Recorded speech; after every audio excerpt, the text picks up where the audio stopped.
전한길입니다. 저는 오늘 처음으로 대통령 탄핵 반대 집회에 참석했습니다. 너무 늦게 나타나서 죄송하고 이 추운 겨울 차가운 아스팔트 위에서 대통령에 대한 탄핵과 망신주기식 무리한 체포와 구속에 맞서고 공정하지 못한 재판에 맞서고 왜곡 보도하는 거대한 언론 권력에 맞서서 침몰하려는 우리 대한민국을 살려내고자 탄핵 반대를 외치고 용감하게 싸워주신 여러분들 덕분에 국민들도 진실을 알게 되었고 비상계엄 직후에 10%밖에 되지 않던 대통령 지지율이 현재 마의 벽이라 했던 40%를 넘었고 오늘이 지나면 50%를 넘게 될 것이고 조만간 60%를 넘게 되면 윤석열 대통령께서는 100% 직무 복귀하실 겁니다. 우리 헌법 1조에서 대한민국은 민주공화국이고 모든 주권은 국민에게 있고 모든 권력은 국민으로부터 나온다 라고 되어 있습니다. 입법부, 행정부, 사법부 그리고 헌법재판소 그 위에 누가 있겠습니까? 바로 이 땅의 주인인 우리 국민이 제일 위에 있는 것입니다. 오늘 우리 이 탄핵 반대 집회 역시 대한민국의 주인으로서 부당한 권력과 부당한 공격과 절차적 정의를 상실한 권력에 맞서고 왜곡 편파 보도 언론에 맞서서 떳떳하게 우리 주권을 되찾고 대통령을 직무 복귀시켜서 보다 더 강력한 대한민국, 보다 더 살기 좋은 우리 대한민국을 함께 만들어가야 되지 않겠습니까? 저는 정치인이 아닙니다. 지난 26년 동안 수능 강의와 공문 강의를 통해서 2030 세대들을 가르치면서 살아온 한국사 강사입니다. 한국사 강의를 하면서 대한민국을 사랑하고 대한민국 국민으로서 늘 자부심을 가지고 살아가라 라고 가르쳤습니다. 우리는 아픈 역사를 가지고 있습니다. 35년간의 일제 식민 지배를 겪었고 연이어 동족 상잔의 비극 6.25 전쟁으로 무려 300만 명 이상 희생되는 전쟁을 치렀습니다. 이렇게 식민 지배와 전쟁으로 전 세계에서 가장 가난했던 나라가 석유 한 방울 하나 나지 않고 지하자원 하나 나지 않는 이 나라에서 놀랍게도 현재 세계 198개국 중에서 경제력 12위, 군사력 5위, 제조업 강국 5위, 국력은 우리를 오랫동안 식민 지배를 했던 일본을 넘었습니다. 그리고 지난해 수출액은 6,800억 달러로 사상 최고치를 경신하였고 이 어려운 세계 경제 상황 속에서도 무려 국제무역 수지 500억 달러 흑자를 기록하였습니다. 이런 위대한 대한민국 자랑스럽지 않습니까? 이렇게 세계 최빈국에서 국력 6위에 오를 수 있었던 것은 바로 당신께서는 못 먹고 못 입고 못 누리고 오직 국가와 가정과 자식 세대들 먹고 살게 하려고 불철주야 희생하고 헌신하신 우리 부모 세대의 땀과 노력 덕분 아니겠습니까? 맞습니다. 이제 늙어서 주름은 깊어지고 기력은 약해졌지만 우리는 우리를 위해서 헌신하신 우리 부모 세대, 할아버지 할머니 세대에 감사함을 잊어서는 안 될 것입니다. 맞습니다. 그리고 지금까지 한 손에는 태극기 들고 한 손에는 성조기 들고 오직 대한민국과 든든한 한미동맹을 위해서 애써주셨던 우리 어르신분들께 어르신들의 행동이 실천이 옳았습니다. 저는 이승만 대통령을 존경합니다. 지금까지 우리는 이승만 대통령을 존경한다고 하면 우파라고 하고 이승만을 독재자라고 하면 좌파로 편가르게 하고 그래서 상대방을 사잡아서 공격했는데 이제 우리 2030 세대들은 이런 기성세대가 만들어 놓은 편협된 역사관을 극복해야만 합니다. 이승만 대통령은 독재에 위한 개헌과 3.15 부정선거 등의 과오도 있었습니다. 하지만 광복과 6.25 전쟁의 그 혼란 속에서 농지개혁을 통해서 소작농들에게 땅을 가질 수 있도록 해주셨고 북한 공산당을 막아내고 한미 상호방위조약을 통해 주한미군의 주둔 약속을 받은 덕분에 튼튼한 안보의 토대를 위해서 우리는 지난 70여 년간 전쟁 없는 나라에 살 수 있었던 것입니다. 박정희 대통령 역시 유신독재의 과오도 있었지만 경제성장의 1등 공신인 것은 아무도 부인할 수 없을 것입니다. 정치에 한 발 떨어져 있던 전한길이 왜 이렇게 직접 집회에 나오게 된지 아십니까? 지난 12월 3일 비상계엄이 선포되었을 때 저는 비상계엄은 미친 짓이다.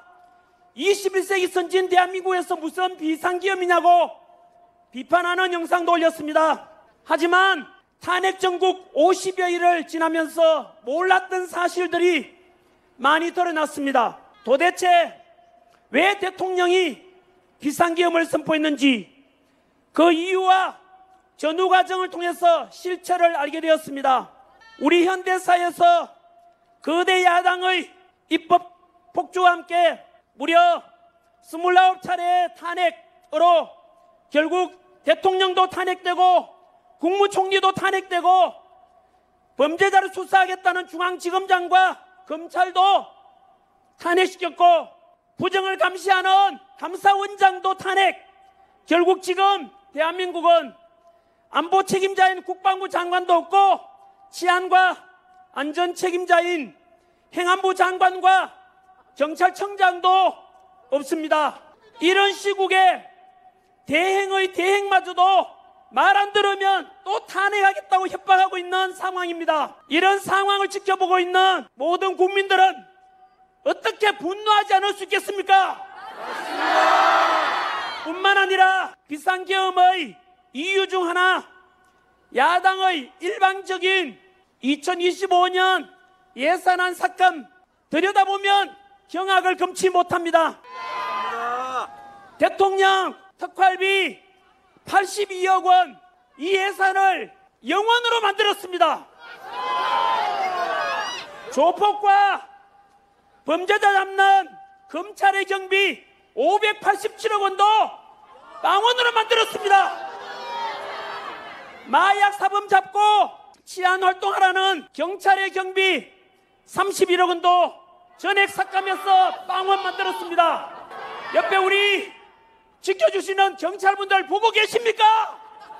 청년 일자리 지원과 육성 예산 15억 원마저도 삭감하고 더 충격적인 것은 요즘 병장급여 인상으로 상대적으로 직업군인 사기가 너무 바닥인데 그래서 편성한 초급 간부의 처우 개선 예산 141억 원도 삭감했습니다. 이런 것을 보면서 과연 야당은 예산 삭감한 이유가 진정으로 국민을 위한 것이 맞습니까?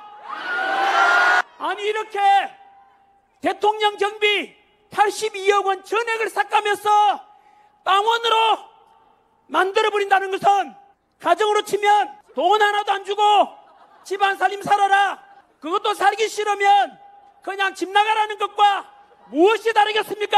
맞습니다. 대통령도 우리 국민이 뽑은 대표입니다. 맞습니다. 이런 상황을 지켜보면서 국민들은 이들이 과연 진짜 국민을 위한 정치를 하고 있는지 그 실체를 알아버린 것이고 이런 속에서 진행된 탄핵 정국 속에서 편파보도 왜곡 보도의 극단을 보면서 기존 언론에 대한 신뢰가 완전히 무너졌고 듣도 보도 못한 우리법 연구회 국제인권법 연구회라고 하는 사법부 내에 정치적으로 편향된 재판을 일삼는 판사들도 알게 되었습니다. 공수처와 서부지법의 이상한 영장 발부와 판결을 보면서 상식적으로 납득이 되지 않는 현직 대통령에 대한 예우는 하나도 없고 일반 서민보다 더 잔인하게 온 세계가 지켜보는 가운데서 보여주기식 체포와 구속, 그렇게 법이 이상하게 집행되는 것을 보고 우리는 전 세계적으로부터 국제적인 비웃음거리가 되었습니다.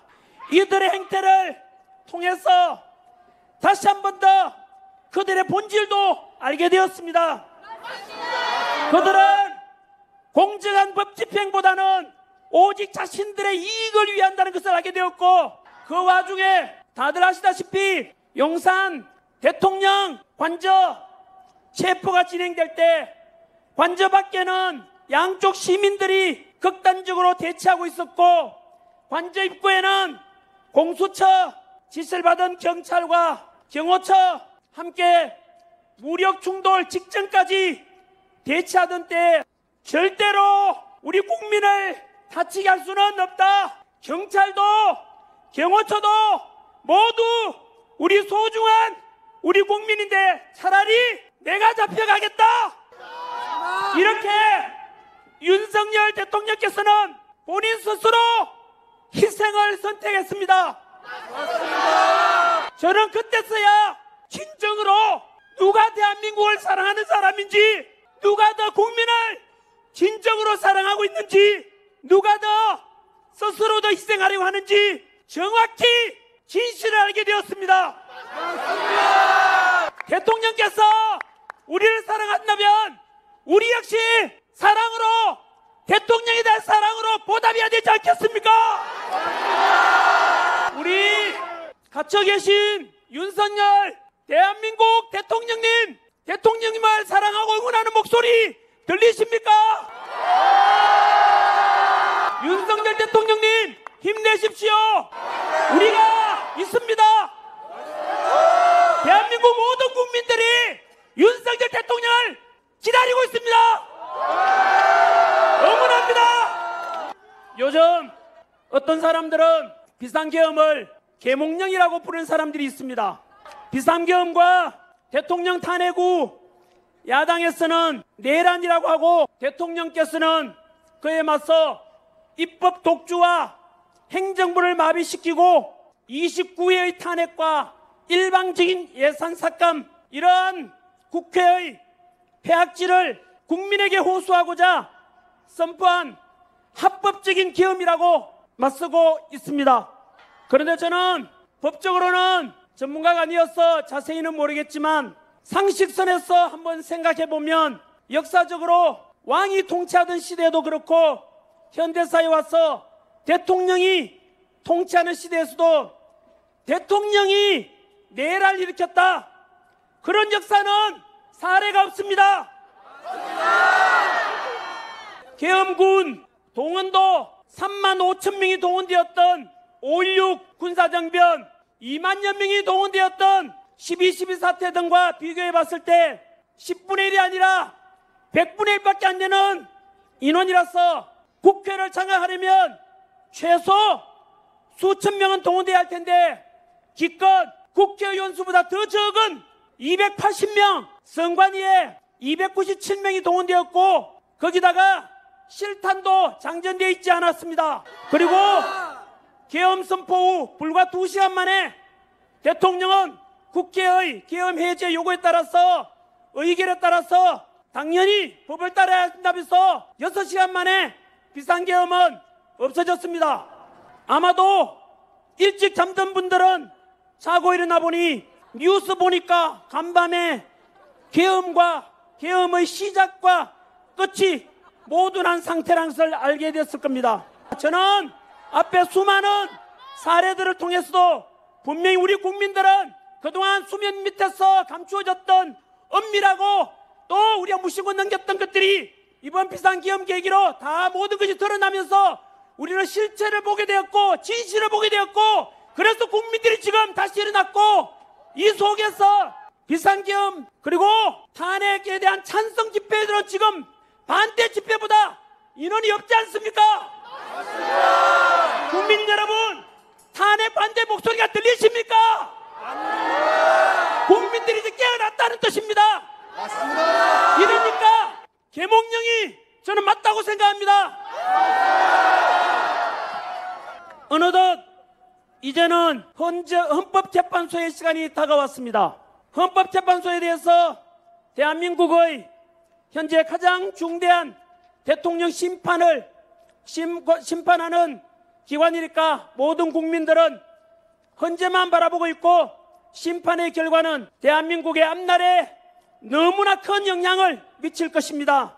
부디 헌재만큼은 공수처나 서부지방법처럼 정치적인 오해를 사지 않도록 오직 법과 양심에 따라서 올바른 판단해 주기를 모든 국민들이 바라보고 있고, 그래서 다시 헌재의 권위를 되찾을 수 있기를 모두가 바라고 있습니다. 그런데 안타깝게도 이미 여러 불공정성 논란이 일어나고 있습니다. 먼저 국회 탄핵소추단이 헌법재판소의 대통령 탄핵심판소추 사유에서 형법상 내란죄에 해당되는 부분을 제외한 것을 두고서 논란이 본격화되었습니다. 국회에서 대통령 탄핵 가결시킬 때 가장 큰 내란 혐의로 국회에서 통과시켰는데 지금 와서 내란죄를 뺀다면 당연히 헌재에서는 대통령 탄핵소추안은 기각심판하고 국회로 돌려보내서 탄핵소추를 다시 하라고 하는 것이 상식 아니겠습니까? 짜장면을 시켰는데 짜장면은 안 나오고 단무지만 나왔습니다. 그런데도 그 단무지가 짜장면이니까 그냥 먹으라 한다면 어느 누가 납득을 하겠습니까? 최근 헌재 재판관 중에서 문영배 재판관과 이재명 야당 대표와의 친분 의혹에 대해서도 역시 헌재는 개인적 관계로 심리에 영향이 없다라고 일축하였습니다. 정말로 이해가 되지 않고 납득이 되지 않습니다. 이러니까 절차적 정의와 공정성과 합리성을 강조하는 2030 세대들이 누가 이걸 믿고 따라가겠습니까? 정말 기성세대한 사람으로서 부끄러워서 얼굴을 못 들겠습니다. 우리나라 헌재도 마찬가지로 왜 이렇게 무너졌는지, 왜 이래 불공평한지 너무나 안타깝습니다. 그래서 지금 우리가 주권 행사를 위해서 이 자리에 모인 것 아니겠습니까? 이렇게 우리가 모여서 무너져가는 대한민국을 다시 살리려고, 그리고 국민 다시 통합하자, 대한민국을 정상화시키자, 이런 목적으로 모이는 것 아니겠습니까? 한 번 더 헌법재판소 이미선 재판관은 정확히 말씀했습니다. 헌재는 여당과 야당을 떠나 오직 국민만 바라보고 간다라고 말했습니다. 이 말이 무슨 뜻인지 아시겠죠? 대통령 지지율이 올라가고 직무복귀를 바라는 국민이 많아진다면 기꺼이 탄핵 기각을 하겠다는 뜻 아니겠습니까? 맞습니다. 여러분, 그러면 우리 다시 뭉칩시다. 맞습니다. 상식이 존중되고 정의와 공의가 강물처럼 흐르는 그런 반듯한 대한민국을 소망하는 모든 국민들께서 함께해 주시리라 믿습니다. 한 번 더 강조드립니다. 비상계엄 직후에 10%까지 떨어졌던 대통령 지지율이 현재 마의 벽이라 했던 몇 퍼센트를 넘었다고요? 40%를 넘었고 오늘 이 시간이 지나면 50%를 넘게 될 것입니다. 그리고 60%가 넘어가면 100% 탄핵 기각이 될 것입니다. 그리고 우리 윤석열 대통령께서는 다시 직무복귀하실 것입니다. 특별히 민주화를 사랑하는 우리 전라도 광주 시민 여러분께 호소합니다. 독재에 맞서서 민주화를 이뤄낸 주인공들 아닙니까? 저도 광주 망월동 묘지에 여러 번 갔었습니다.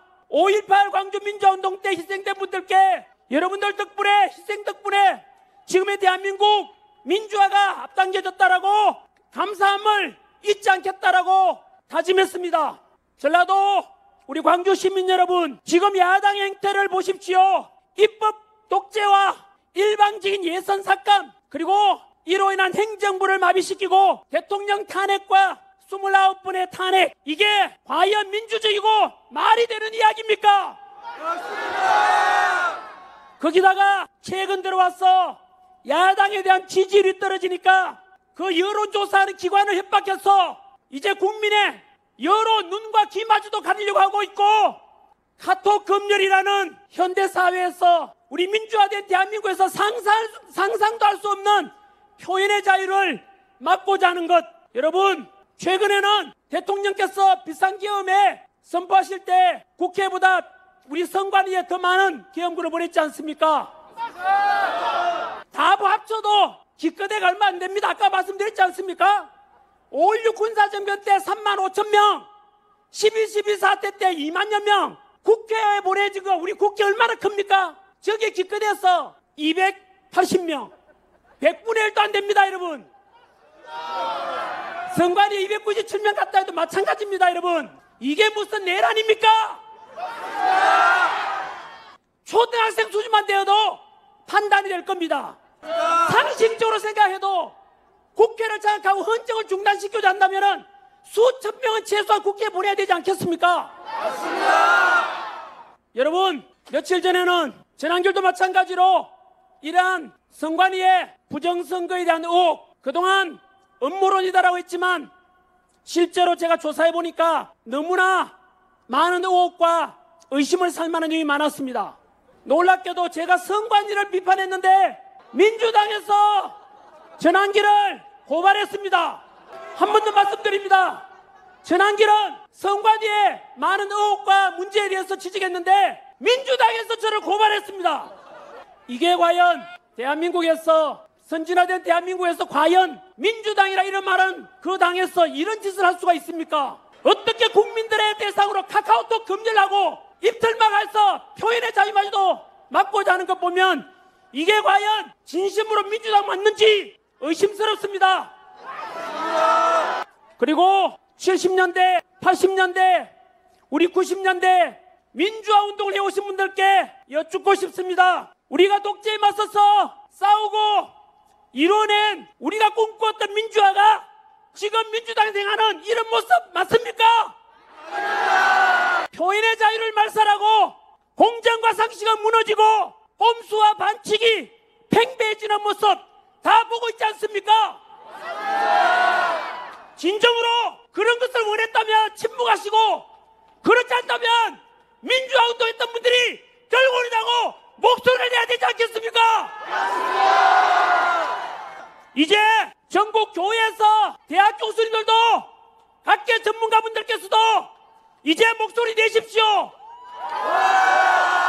이제 또 지체하다가는 먼 훗날 내가 왜 그때 침묵했었지 아마 후회하게 될 것이고, 먼 훗날 우리 손자 손자들이 물었을 때, 그때 대한민국이 무너져갈 때 대통령이 탄핵 위기에 처했을 때 왜 아버지 할아버지께서는 침묵하셨습니까? 비겁했습니다라고 욕먹게 될 것입니다. 끝으로 이번 대통령 탄핵으로 가장 가까운 우방국 미국의 트럼프 대통령 취임식에도 참석하지 못한 우리 대통령님을 대신해서 우리 국민의 뜻과 목소리를 트럼프 대통령께 전달하고자 합니다. 트럼프 대통령님, 제47대 대통령 취임을 축하드립니다. 우리 대한민국 윤석열 대통령과 모든 국민들은 미국을 사랑합니다. 그리고 우리 평화를 지켜주고 계시는 주한미군을 사랑합니다. 그리고 트럼프 대통령을 지지합니다. 우리 대한민국과 미국은 지난 70여 년간 군사적 동맹과 경제적 협력을 통해서 상호 우호와 협력 속에서 가장 가까운 우방으로 튼튼한 신뢰관계를 유지해 왔습니다. 우리 대한민국이 북한 공산당의 침략을 받았을 때 유엔군 이름으로 메가더 장군을 비롯한 미군이 와서 우리 대한민국이 공산화되는 것을 막아주었습니다. 그 전쟁 속에서 사망자 36,574명, 부상자 103,284명, 포로와 실종자 7,926명, 합계 희생된 미군 희생자 147,784명의 미군이 북한 공산당과 싸우다가 희생된 것을 우리는 절대 잊지 않고 기억하고 있으며, 이분들의 희생과 주한미군이 지켜준 덕분에 지난 70여 년간 우리 대한민국은 공산당과 맞서서 이길 수 있었고 지금까지 평화를 유지하고 있습니다. 트럼프 대통령님, 아시다시피 안타깝게도 우리 대한민국의 대통령께서는 현재 야당의 일방적인 공격을 받고 현재 탄핵소추 심판과 내란 혐의로 수사를 받고 있습니다. 그래서 취임식 날 우리 트럼프 대통령과 우리 대통령께서 가장 가까운 옆자리에 앉아서 취임식 축하를 해드렸어야 하는데 그렇게 하지 못했습니다. 아마도 트럼프 대통령께서도 같은 마음이었을 것이라 생각합니다. 트럼프 대통령님, 우리 대한민국 국민들은 현명하며 성숙된 민주화의식을 가지고 있기 때문에 지금의 탄핵 정국도 무사히 잘 극복해낼 것입니다. 그러나 조금만 기다려 주십시오. 갇힌 윤석열 대통령의 지지율이 현재 50%를 넘어가고 조만간 탄핵이 기각되면 대통령 직무복귀를 하게 될 것입니다. 복귀하게 되면 최대한 빠른 시일 내에 두 정상이 만나서 남북관계의 평화와 나아가 동북아시아, 더 나아가 세계의 평화를 위해서 함께 협력하는 자리를 만들어 주십시오. 한 번 더 트럼프 대통령의 취임을 축하드리며, 우리 대한민국은 지금까지 가장 돈독한 신뢰 속에서 함께해온 한미관계처럼 앞으로도 언제나 상호 협력을 통해서 세계의 평화에 기여하고, 그래서 재임 기간 동안에 노벨 평화상을 우리 윤석열 대통령과 두 분이서 함께 나란히 수상할 수 있기를 소망하고 기도하겠습니다. 우리 국민 여러분, 트럼프 대통령이 들을 수 있도록 트럼프! 트럼프! 외쳐주십시오. 저는 2030 세대들과 모든 국민 여러분들께 한 번 더 호소합니다. 지금의 대한민국은 비상경과 탄핵 정국 속에서 정치적, 경제적, 군사적 모든 면에서 가장 위기에 처해 있습니다. 이럴 때일수록 우리는 무조건 뭉쳐야 합니다. 97년 IMF 외환위기 때도 우리 국민 모두는 하나같이 집에 있는 금반지, 돌반지 다 가져나와서 금목운동해서 전 세계에서 놀랄 정도로 빨리 극복해냈습니다.